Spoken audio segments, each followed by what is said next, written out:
What we look for is customers that are in need of solutions. So what we try to do is bring value. And bringing value could be showing them a candidate up front prior to any engagement at all, showing them that we understand your business and we'd love to help you. The types of roles that we fill here at Blue Chip Talent are all within the engineering sector, specifically within the manufacturing, R&D, and software space. When companies reach out to us, we're able to really hone in on what they're looking for, not only from a technical standpoint, but also getting an idea of what their culture is like and what they're looking for from a candidate. Somebody could be a great technical fit for the company, but if they don't have the personality to fit in with the culture, sometimes it's really difficult.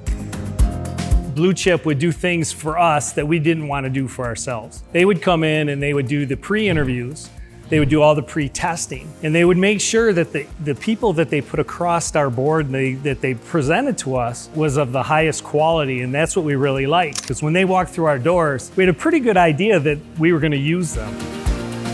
I can remember a couple of positions where they were unique positions because of the type of engineering that we do. And I was surprised that Blue Chip Talent was able to find some of these guys. We judge ourselves on filling the requirements faster than our competition. And we look to do that with 10 days before our competition fills it. Most of the people that came across our doorstep that were from Blue Chip were always a high quality, high caliber. This one gentleman that I know, it's like one of the best programmers I've ever seen in my life. When you turn on the computer, he can give you things in software that I've never even heard of before, and I'm a software guy myself. So if you are looking now, get in touch with us, and you can call us at Blue Chip Talent.